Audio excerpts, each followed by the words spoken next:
She slapped me in front of 30 people at her own birthday party, threw my gift in the trash, and told me I was an embarrassment. I walked out of her house in the rain with my cheek still burning and nowhere to go. What happened in the next 20 minutes, and the 30 days that followed, is something I am still not entirely sure I have the words for. But I am going to try. Welcome back to your ultimate destination for gripping revenge stories, family betrayals, shocking betrayals, and emotional justice. Subscribe now and join a community and tell us where you're watching from. Turn on the notification bell for our next story. Are you ready to witness the ultimate payback? Let's get started. I am Mr. ZAHA, and I am 68 years old. I want to start with the gift, because the gift is where this story lives. Not in the money or the billionaire or the 30 days that changed everything, but in the gift. In what it was and what it meant and what it cost me in ways that had nothing to do with money. My daughter Pauline turned 33 in October. Pauline is my youngest. I have 5 daughters, Lucy, Julianne, Susan, Margaret, and Pauline, and each of them carries a different piece of their mother in them, the way children carry their parents in fragments rather than wholes. My wife Eleanor died 6 years ago, and the grief of that is something I carry the way an old building carries the memory of a fire, in the structure itself, in the places that were rebuilt and the places that still show the mark. Pauline carries Eleanor's laugh, the exact pitch of it, the way it comes from somewhere deep and unguarded, the way it fills a room without trying to. In the years since Eleanor died, hearing Pauline laugh has been one of the things I have quietly organized my life around. The anticipation of it, the warmth of it, the way it makes the absence of Eleanor bearable for the length of time it lasts. I am telling you this so you understand what it cost me, what the evening cost me. Not just the slap. The slap was a physical thing, a sharp and specific pain that faded within the hour. What cost me more was the occasion. The birthday, the 30 people in that house. The understanding, which arrived complete and fully formed in the moment her hand connected with my face, that the daughter who carries Eleanor's laugh had become, in some specific and important way, a stranger to me. But let me start earlier. Let me start with the gift. I am a retired software engineer. I worked for 31 years and I was good at my work and I was compensated fairly, and the life Eleanor and I built was solid and comfortable and not extravagant. After Eleanor died, I simplified further: the modest house in Knoxville, the Ford pickup, the careful and considered life of a man who has learned that what you need and what you have accumulated are often quite different things. I am not a wealthy man in the visible sense. I am comfortable. I have my pension and my investments, managed by a careful financial advisor, and I have a life that requires less than it once did and provides more satisfaction than most people would expect from the outside. But I am not the man who shows up to his daughter's birthday party with a gift from a designer store. I am the man who shows up with something made. The gift I brought Pauline was a photograph album, not a purchased one. I had made it. Printed photographs from my phone and from the boxes of old prints I had gone through in the weeks after Eleanor died. Photographs I had been organizing slowly and with great care for 6 years. I had selected 43 photographs of Pauline's life, from the day she was born, Eleanor holding her in the hospital with the specific exhausted joy of new mothers, through childhood and school and holidays and the 1,000 small, unremarkable moments that constitute a life. I had arranged them chronologically. I had written, in my own handwriting, small captions beneath each photograph. Notes about what I remembered, what Eleanor had said, what Pauline had been like at each age. It had taken me 3 weeks. My handwriting is not what it was. The fine motor precision of my engineering years has softened with age, and I had rewritten several of the captions multiple times until they said what I meant. I had bound the album myself, with materials from the craft store on Cedar Street, because the commercial options did not hold the pages the way I wanted them held. It was the most careful thing I had made with my hands in years. I wrapped it in brown paper, because that was the paper I had, and I tied it with a piece of the blue ribbon Eleanor had kept in the kitchen drawer for 30 years, the one she used for every package she wrapped, the ribbon that I had taken from the house after she died, and kept in my own kitchen drawer for no reason I could have articulated except that throwing it away was something I could not do. I drove to Pauline's house in Nashville, 2 hours and 40 minutes on a Friday evening in October, the hills along I-40 in the particular golden red of Tennessee autumn, and I was looking forward to it. I want to be honest about that. I was looking forward to seeing her. I had been looking forward to it all week. Pauline lives in a house in East Nashville that she and her boyfriend Marcus have been renting for 2 years. Marcus is 35, works in the music industry in a mid-level position whose exact nature I have never fully understood, and has always treated me with the pleasant, slightly distracted courtesy of someone who is not unkind, but for whom you are not particularly relevant. Pauline has been with him for 3 years. I have, in that time, spent perhaps 12 hours in his company, which is a small number that I had always attributed to the geography and the busyness of young people's lives. I arrived at 7. The party was already in motion, 30 people in a house that comfortably held 20, the music loud, the living room rearranged, the kitchen island covered with bottles and glasses, and the specific organized chaos of a party that someone has planned carefully. Pauline was in the middle of it in a blue dress, her hair done, more polished than I had seen her in years, laughing and moving through the room with the ease of a hostess who is in her element. She was beautiful. I stood in the doorway for a moment and thought, Eleanor. The laugh, the movement through a room. She saw me. Something moved across her face, not the welcome I had expected, but something more complicated, something that crossed welcome and discomfort and landed somewhere I couldn't immediately read. She came to me. She hugged me, briefly, the hug of a woman who is in the middle of something and making room for an obligation at the edge of it. Dad, she said. You came. Of course I came, I said. Happy birthday, sweetheart. I gave her the gift. The brown paper, the blue ribbon. She took it and looked at it, and the complicated thing crossed her face again. Marcus appeared beside her. He looked at the package and then at me and then at Pauline, and I saw something pass between them, quick and private and not for me.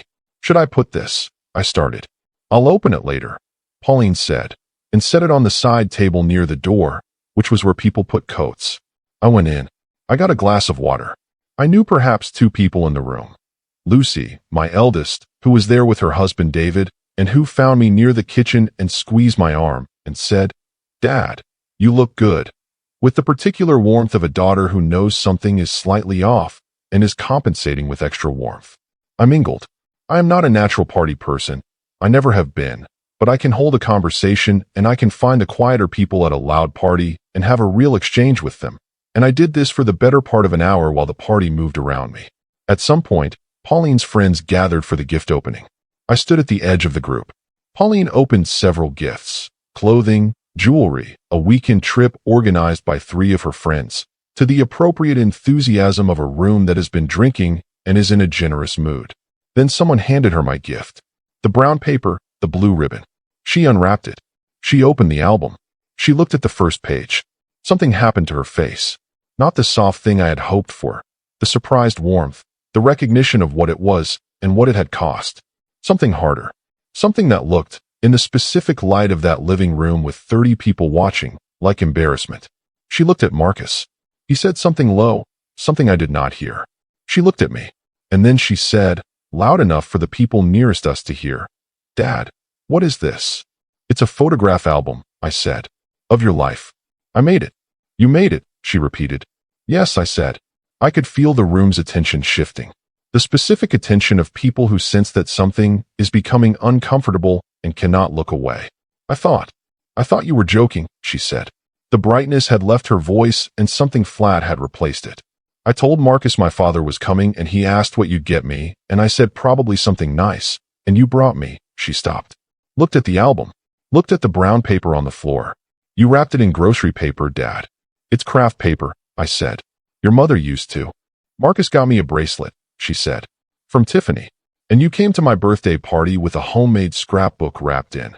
She closed the album, and I watched her hand, and I saw what was happening before it fully happened, and yet I could not prevent it.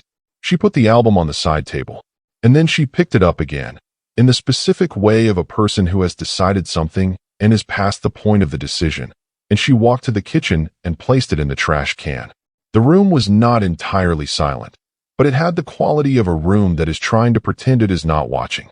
I'm sorry, I said. I am not sure why I said it. Pauline. Marcus is embarrassed, she said, in a lower voice, coming back to me. My friends are here. I asked you to bring something appropriate, and you show up with. I didn't know there was a specification, I said. Dad. The word had an edge I had never heard her put in it before. You never have anything. You never. You drive up in that old truck and you show up to things and you never. She stopped. She was upset now in a way that had gone past what the moment called for, past the gift and the album, into something that had been building for longer than tonight. And then she slapped me. I do not know if she intended it the way it happened. I think her hand moved in the frustrated gesture of someone emphasizing a point and connected harder than she meant it to. I think that. I extend her that. But it connected. The flat of her palm against my left cheek, in her living room, in front of 30 people on her birthday. The room went absolutely silent. I looked at my daughter. She looked at her hand. Get out, she said, quietly. The quiet of someone who has gone past a line and is not coming back from it gracefully. I put down my glass of water. I walked past the side table where the album had been. I walked through the front door and down the porch steps and out to the street where my old Ford pickup was parked, and I got in. It had started to rain. I need to stop right here and ask you, have you ever given someone your absolute best and had it thrown away like it was nothing? Drop a comment below and tell me your thoughts. Because what happened in the next 20 minutes is something I still can't fully explain, and it starts with a broken down car on a rainy street in Nashville. I sat in the truck for 4 minutes. I know it was 4 minutes because I watched the clock on the dashboard, the particular, involuntary timekeeping of a man who needs something concrete to fix his attention on while the rest of him processes what has just happened. For minutes of rain on the windshield and the muffled sound of the party continuing inside my daughter's house, as though nothing had occurred. I started the truck. I pulled away from the curb. I drove without a destination for the first 10 minutes, just through the streets of East Nashville, the rain steady and the streetlights making orange circles on the wet asphalt, the kind of driving you do when you need movement but don't yet know where you're going. My cheek was not painful anymore. The physical sensation had faded quickly, but there was something beneath the skin of my face that was not entirely physical, a heat that was not pain but was not nothing. I thought about the album, about the 43 photographs, about the 3 weeks of careful work and the rewritten captions and the blue ribbon from Eleanor's kitchen drawer, about the specific sound the trash can made when Pauline placed it inside. I thought about Eleanor, about what she would have said, not in the gentle, diplomatic way of imagining, but in the direct, honest way of knowing her. She would not have softened it. She would have sat in the truck with me and said, "That was wrong, ZAHA. What she did was wrong, and you need to decide what you're going to do with that."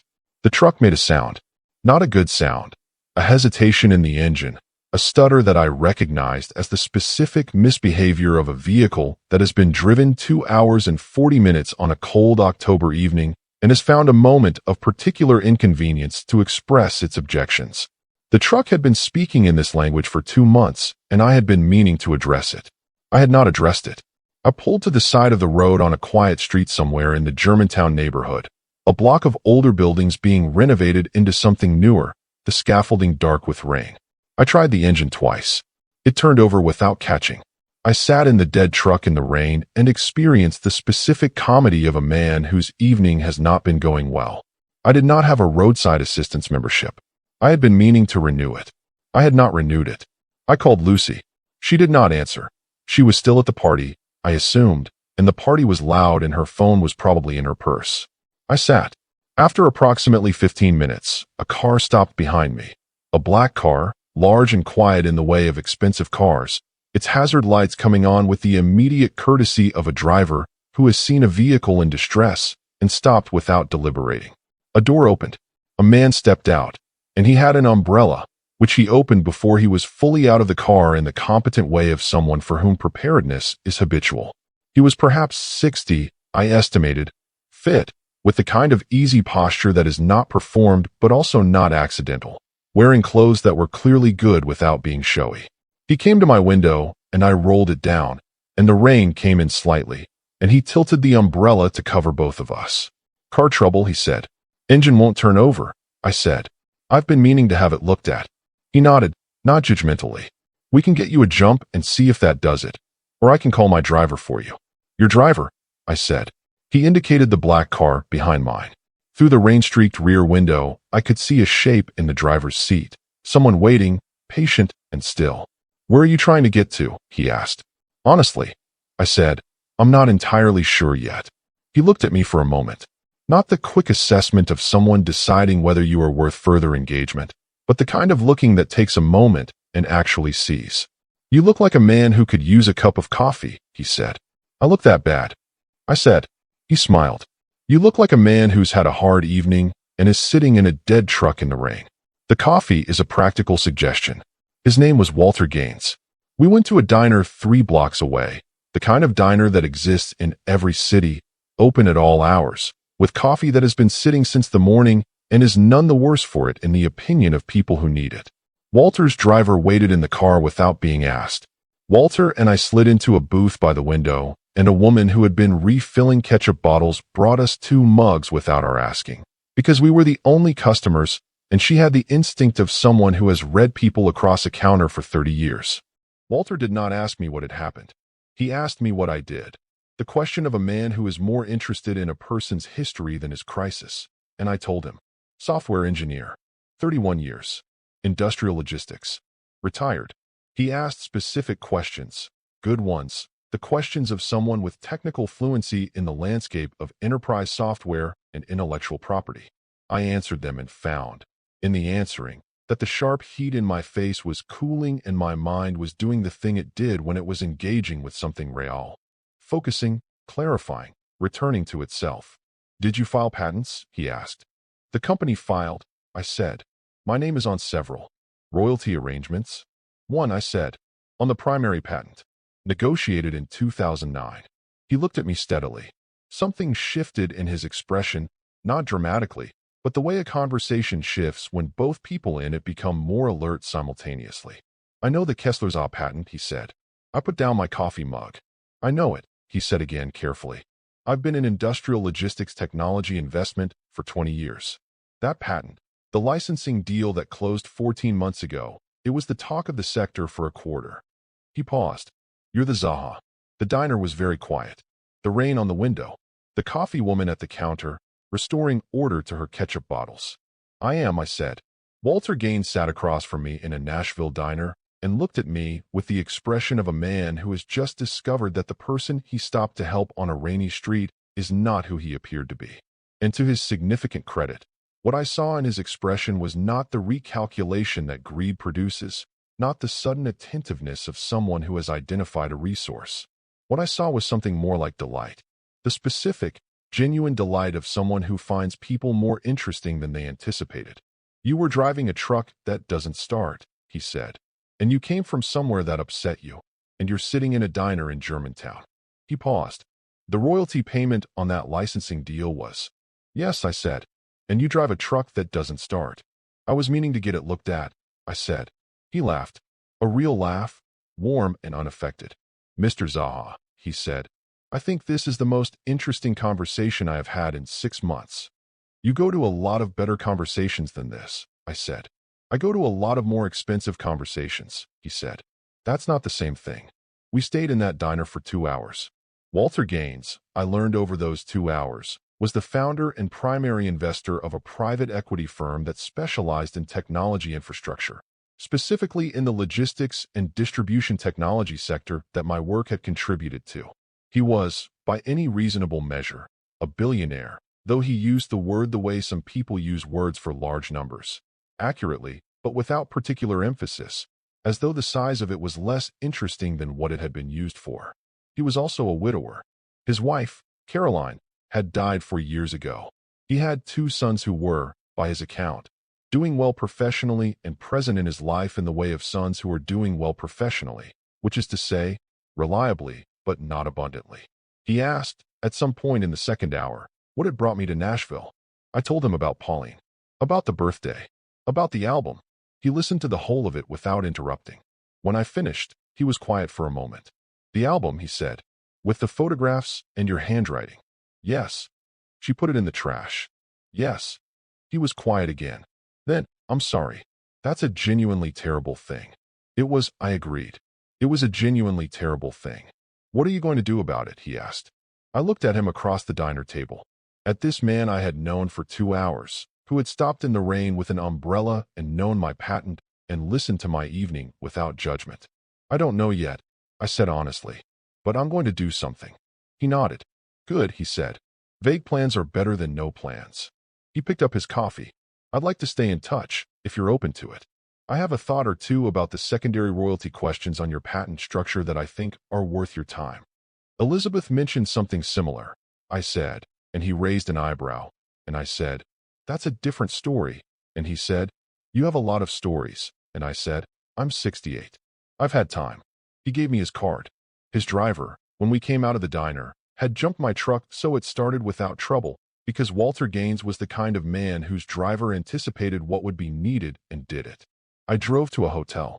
I lay in the dark and thought about Pauline, about the slap, about the album in the trash, about the blue ribbon, about what a month could hold if you decided to use it.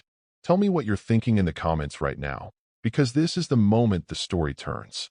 What would you do if you were me? Would you call Pauline? Wait. Walk away.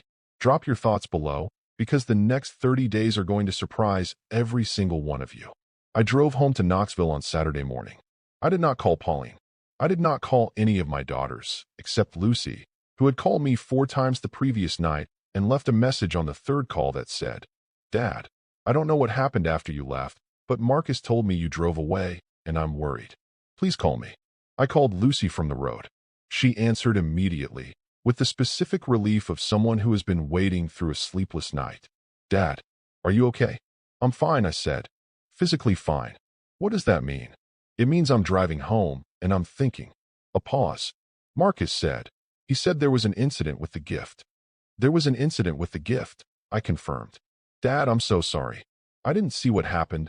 I was in the kitchen, and by the time I came back you were gone and Pauline was. She stopped.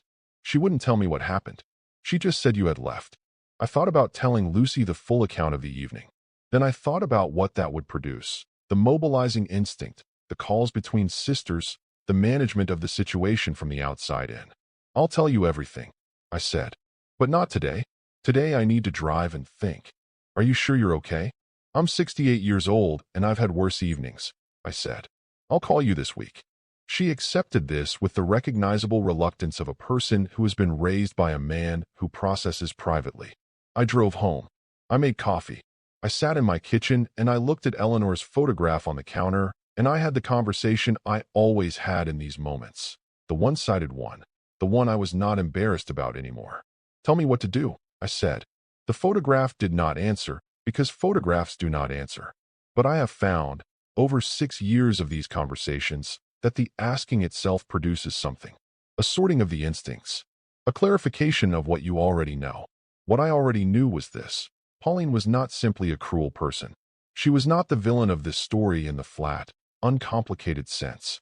She was a 33-year-old woman who had grown up since her mother died with a mother-shaped hole in her life, who had found in Marcus a relationship whose social context required a version of herself that was shinier and less vulnerable than the one I knew, who had been managing for years the particular shame that some people feel about the modesty of their origins when they are trying to build something that looks different. She was ashamed of me. That was the honest name for it.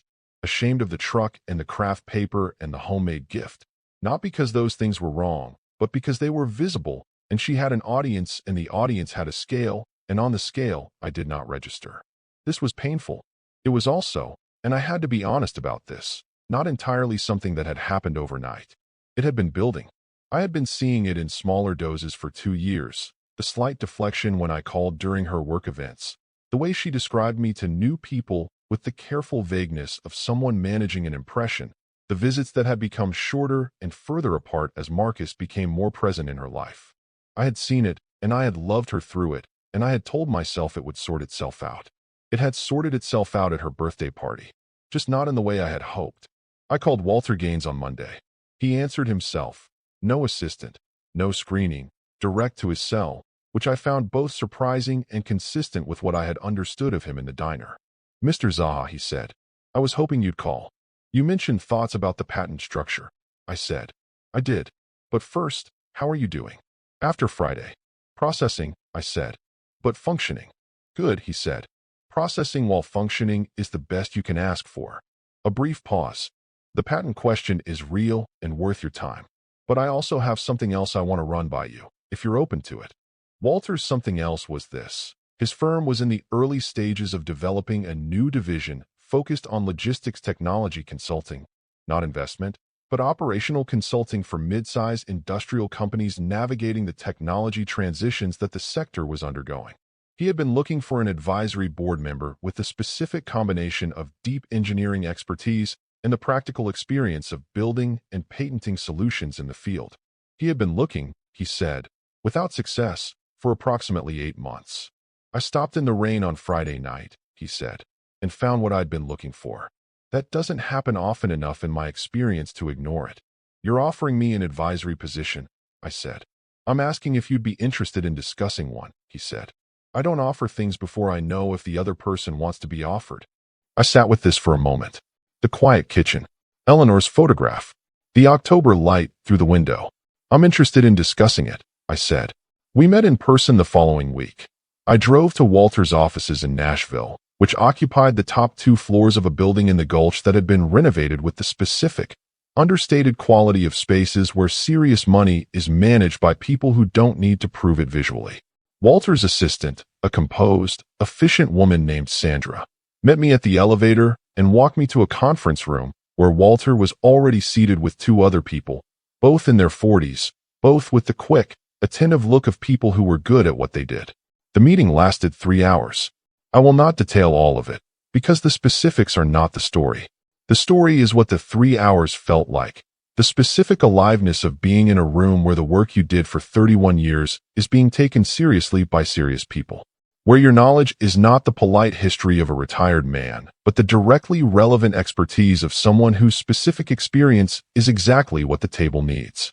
I had not felt that in 3 years. I had not known, until I felt it again, how much I had missed it. By the end of the meeting, Walter and I had the broad outline of an arrangement. A formal advisory role, defined scope, appropriate compensation, beginning at the start of the new year. Elizabeth, who had, by this point, become a professional acquaintance through the patent review work, was consulted on the contractual structure, which she reviewed with her characteristic precision and declared sound with 2 modifications. This was the professional part of the 30 days. The personal part was harder. On the second Saturday after the birthday, Pauline called. I had not called her. I had decided, after much consideration and several conversations with Eleanor's photograph, that the call needed to come from her, not as a condition of forgiveness, but as a basic requirement of dignity. She had done what she had done in front of 30 people, and the acknowledgement of it needed to come from her direction. She called at 10 in the morning.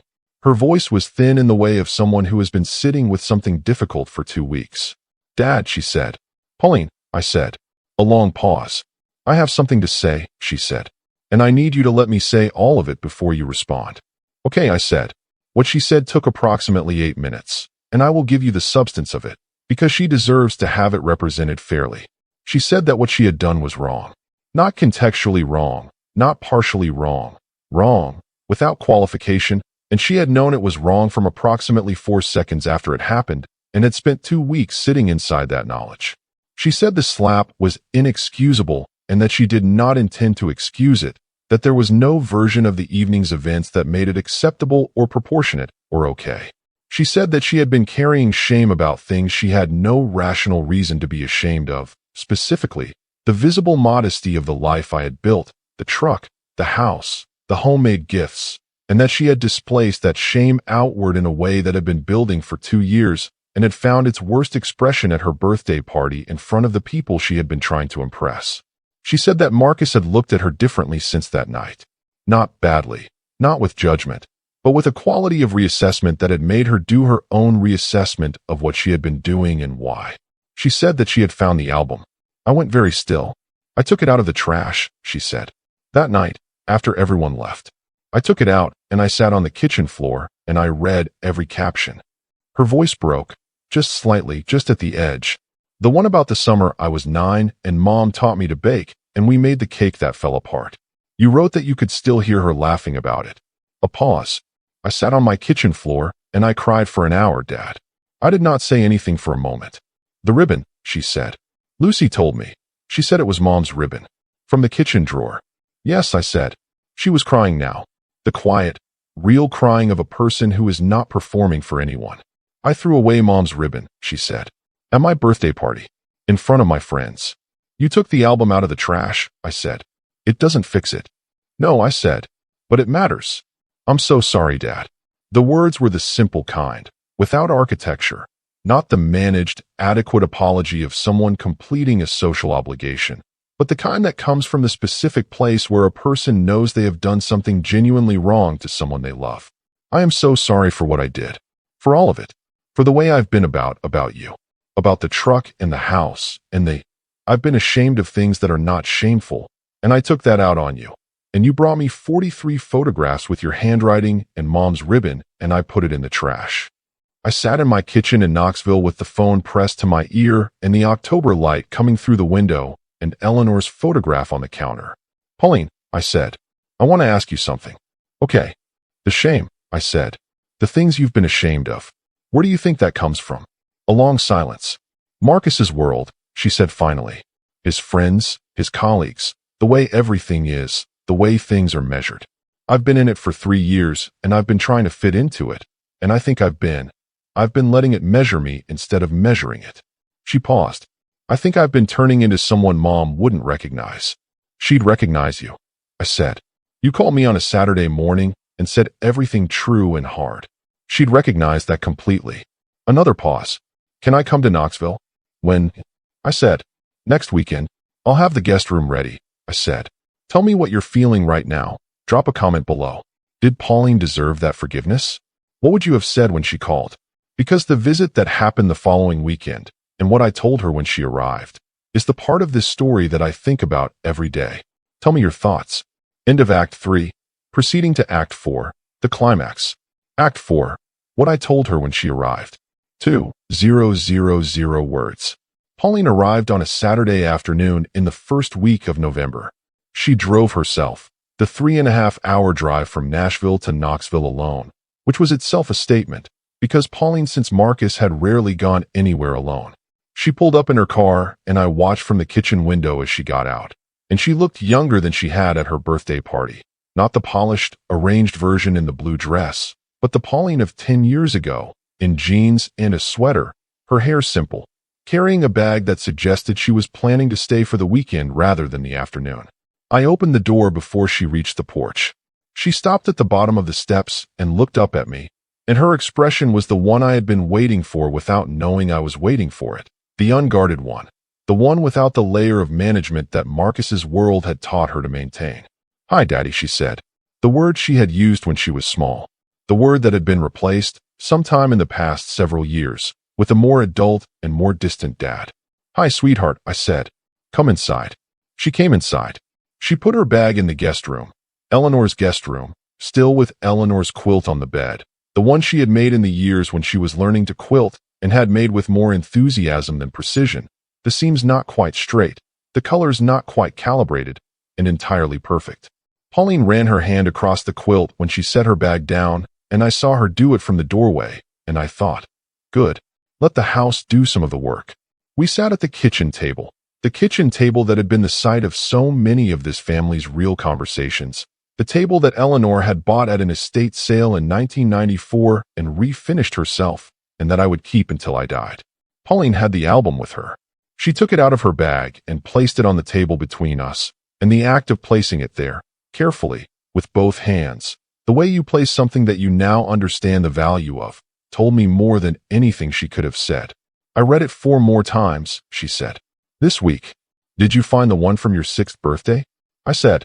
The one where you insisted on wearing your Halloween costume. She opened to it automatically. She had read it enough times to know the pages. There it was, Pauline at 6 in a bee costume, holding her birthday cake with a ferocity of expression that was pure Eleanor. You wrote that Mom said you looked like the world's most determined bee, she said. She did say that, I said. I wrote it down because I knew I'd want to remember exactly how she said it. Pauline looked at the photograph for a long moment. Then she closed the album and looked at me. I need to tell you something, she said. Something that isn't just about the birthday. Tell me, I said. What Pauline told me over the next hour was the fuller picture beneath the surface of the party, the context without which the slap was simply cruelty, and with which it was something more complicated and, in some ways, more reparable. Marcus had been pulling away, not dramatically, not with announcement, but in the accumulating, subtle way of a person who is gradually reorienting themselves towards something else. Over the past 6 months, She had felt it in the small things. The shorter conversations, the increased time away, the events to which she was no longer invited as a matter of course. She had been managing this privately, the way she managed everything. Maintaining the performance of a relationship that was working because acknowledging that it might not be was more than she was ready for. Her birthday party had been, she told me, partly an attempt to demonstrate the relationship's vitality, to herself as much as anyone else. The dress, the 30 people, the careful arrangement of an evening that looked a particular way. And I had arrived with craft paper and a homemade album and all the things that Marcus's world had taught her to find inadequate. And in the specific fragile state of a woman holding together a performance she was terrified of admitting was failing, she had done the worst thing she had ever done to another person. I put everything that was wrong onto you, she said. Because you were safe. Because you were my dad and I knew, somewhere under everything, I knew you wouldn't stop loving me for it. She looked at her hands. Which is an awful thing to do to the person you know won't leave. It is, I said. And it's also very human. It doesn't excuse it. No, I said. But understanding it helps us know what to do next. She looked up. Marcus, I said. What's happening there? She told me. 2 weeks after the birthday, Marcus had said, with the carefully neutral language of someone who has been rehearsing, that he thought they were at different places in their lives. That he cared about her, but was not sure the relationship was moving in the right direction, that he needed space to figure out what he wanted. She had been holding this information for 2 weeks, alone. Why didn't you call me? I said. She looked at me with the expression of a woman who is recognizing something in real time. Because I didn't want you to see me failing, she said. Because I've been so busy performing success at you that I forgot you were the person I could call when things were going wrong. I reached across the table. That stops today, I said. Not as a demand, as an offering. You call me when things are going wrong. That is what I am here for. Not the performances, not the birthdays where everything looks right. The actual moments. Those are the ones I want. She looked at my hand on the table for a moment. Then she put hers in it. Okay, she said. Now, I said, I have something to tell you. And I need you to hear it completely before you react. She straightened slightly. Okay. I told her about the royalty payment. I told her about the 14 months. About the $10 million, and Patricia Cole, and Howard Briggs, and the charitable commitments, and Walter Gaines in the rain outside her neighborhood. I told her about the advisory position, about the meeting in the Gulch, about what the past month had felt like, the return of a kind of aliveness in my work that I had not realized I was missing until it came back. I told her all of it. She was very still throughout. The stillness of someone receiving large information and making space for it carefully. When I finished, she said nothing for a long moment. Then, you met Walter Gaines because your truck broke down outside my house. Approximately half a block from your house, I said. Because I threw you out in the rain. Yes. She sat with this. Something was moving on her face, not the calculating thing I had seen in other conversations when money entered them, but something more complicated. Something that looked, if I was reading it correctly, like a person confronting the specific irony of their own actions returning to them transformed. Dad, she said. The truck. You've had the money for 14 months, and you still drive that truck. The truck is fine, I said. You wrapped my gift in craft paper and tied it with Mom's ribbon, she said. You drove 2 hours and 40 minutes to Nashville with a handmade album in brown paper. You didn't change anything. Why would I change anything? I said. The money didn't change what I value. It changed my financial security. Those are different things. She looked at me across Eleanor's kitchen table. I slapped a man with $10 million, she said. Because he brought me a homemade gift. You slapped your father, I said. The $10 million is not the relevant detail. No, she said. But it's, she stopped. Something crossed her face, not shame, past shame, into something more clarifying. It's a pretty complete picture of what I've been doing wrong, isn't it? Measuring the visible things, making decisions based on surfaces, throwing away something that was, she touched the album cover, something that was actually worth everything. Pauline, I said, I'm not telling you about the money to make a point about the gift. I know, she said, but it does make a point about the gift. What it makes, I said, is a point about what we value and how we decide to value it. You are 33 years old and you have been in a world for 3 years that measures everything in a particular way, and you have been measured by that system until you started applying it to things it has no business measuring. I paused. Your mother would have said, the scale is broken, not the person. Throw out the scale. Pauline was crying again. The real kind. Not the controlled, managed version, but the full, unguarded cry of someone who has been holding too much for too long and has finally found a place where holding is no longer required. I let it happen. I sat with it. The kitchen was warm and the light was doing the late November thing of being gold and low and making everything look like a memory, even while it was happening. When she quieted, she looked at me. What do I do about Marcus? She said. What do you want to do? I said. She thought about it honestly. I think I've known for a while that what we had was more about what I wanted us to look like than what we actually were, she said. I think I've been staying in it because leaving it would mean admitting that. She paused. I think I need to let it go. Then let it go, I said. I'm scared, she said. I know, I said. Scared and right can exist simultaneously. Your mother knew that better than anyone. She looked at Eleanor's photograph on the counter. She would have hated watching me be who I was at that party, she said. She would have hated what you did, I said. She would never have hated you. I paused. She would have sat in this kitchen with you the same way I'm sitting, and she would have said, you know better than this, Pauline. Now act like it. Pauline looked at me. That sounds exactly like her. I've had 6 years to remember her exactly, I said. She almost smiled. Then the smile became real. The Eleanor smile. The real one. The laugh finding its edge. There it is, I said quietly. What? She said. The laugh, I said. Your mother's laugh. I've been waiting for it. She laughed fully then, through the end of her crying. The way people laugh when they have been through something and have come out the other side, and the relief of it is too large for any single response.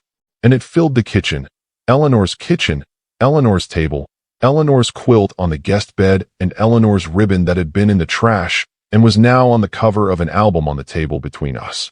The house was full of her. It always would be. Drop a comment right now. Tell me what this moment means to you. Have you ever had a conversation that felt like it was being attended by someone who was gone? Tell me below, because the month that followed, and what happened to all 5 of my daughters, not just Pauline, is the ending I never expected. Let me tell you about the month. Not just one thing. It was not one thing. It was the accumulation of things, the way months are when they are the right kind of month.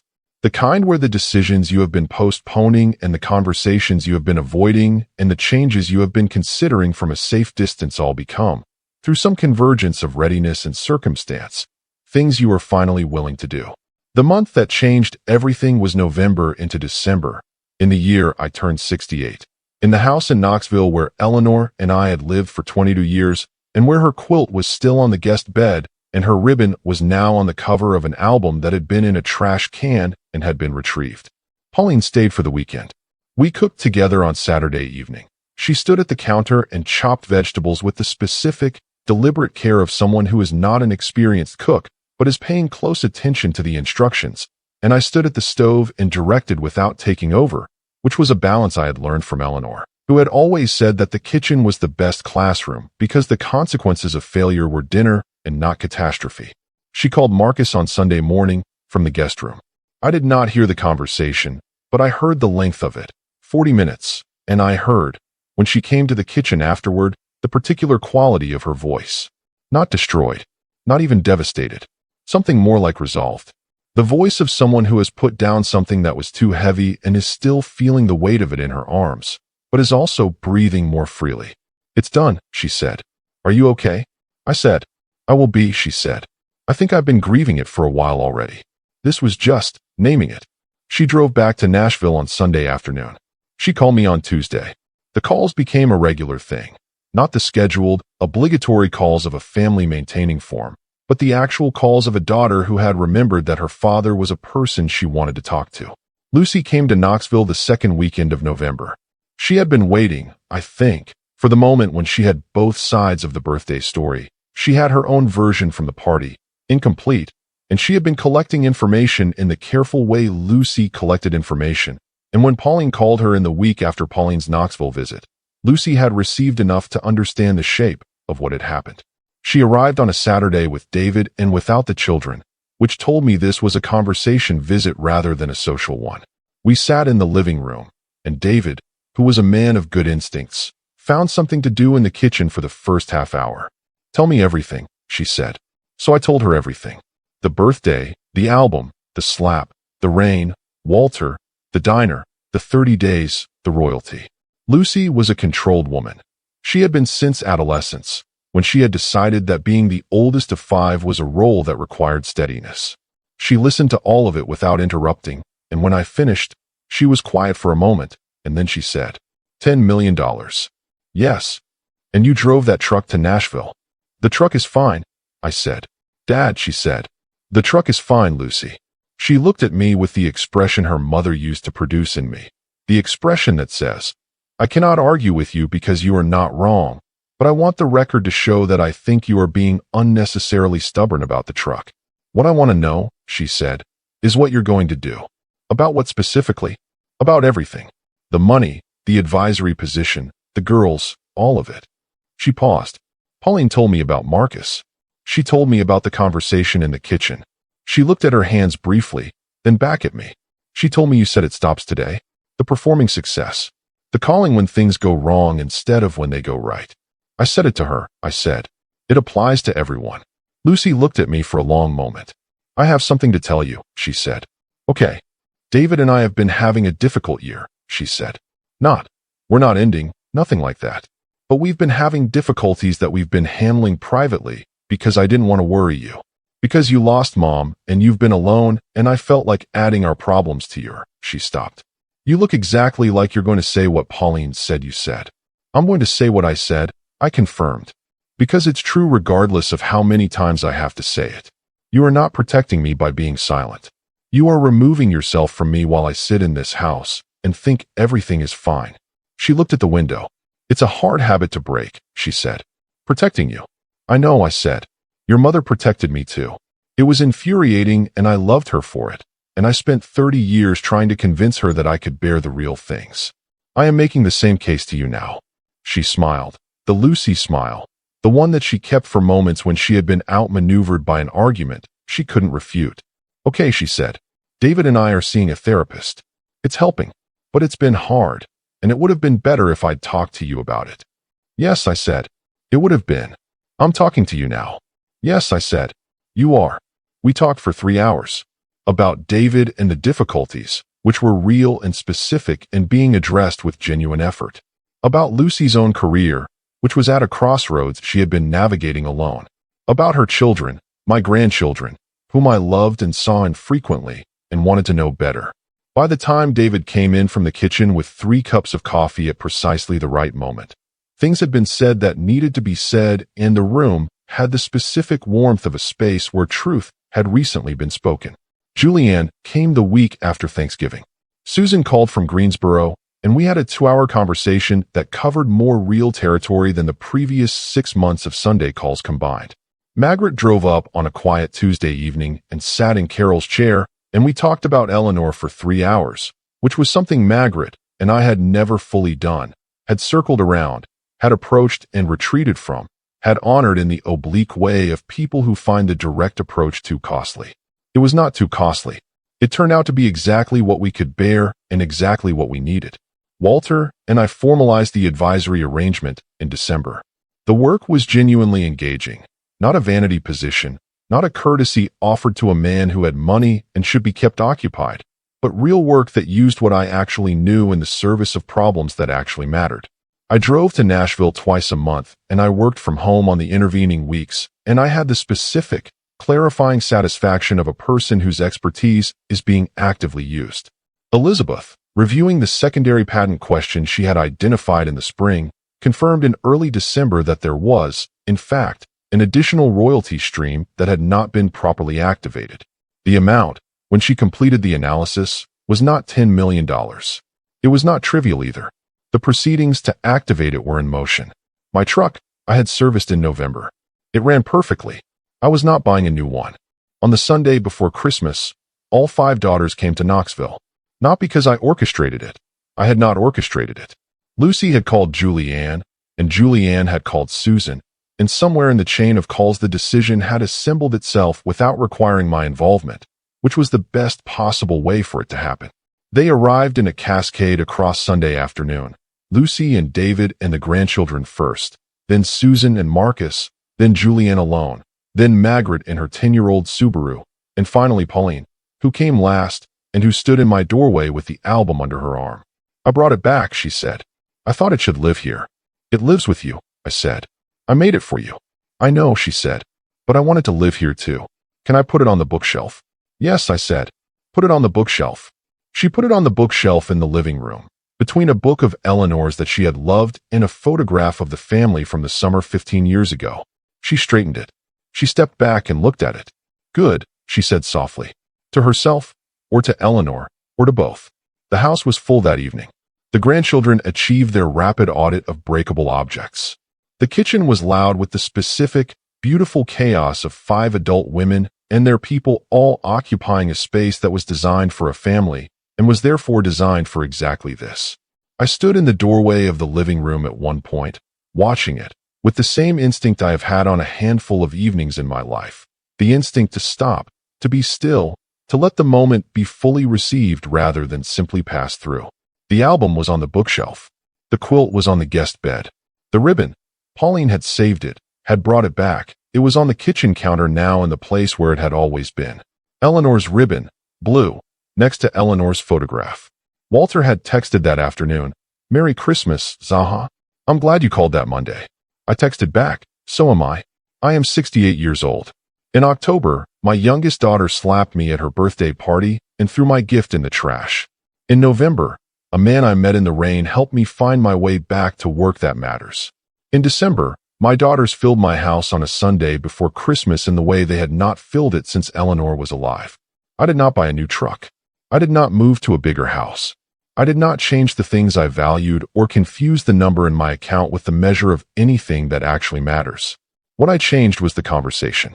What I allowed to change was the silence. The protective, mutual, well-intentioned silence that had been accumulating in this family for 6 years, in the space that Eleanor had always kept clear, the space that none of us had known how to maintain without her. We were learning. Imperfectly, slowly, with the specific clumsiness of people who love each other and are not always good at showing it, and are trying to do better. It was enough. It was more than enough. It was the whole thing. If you stayed until the very last word, I am grateful for you. Drop a comment below and tell me, which part of this story stayed with you? Was it the album? The ribbon? The rain and the diner? The 30 days? Tell me what it means to you, because every comment is proof that these stories, the human ones, the messy ones, the ones about what we throw away and what we retrieve, are worth telling. And the only reason to tell them is you. Thank you so much for watching my story all the way to the end. Your support means everything. Don't forget to subscribe to my channel and drop a comment below. I'd love to hear your thoughts.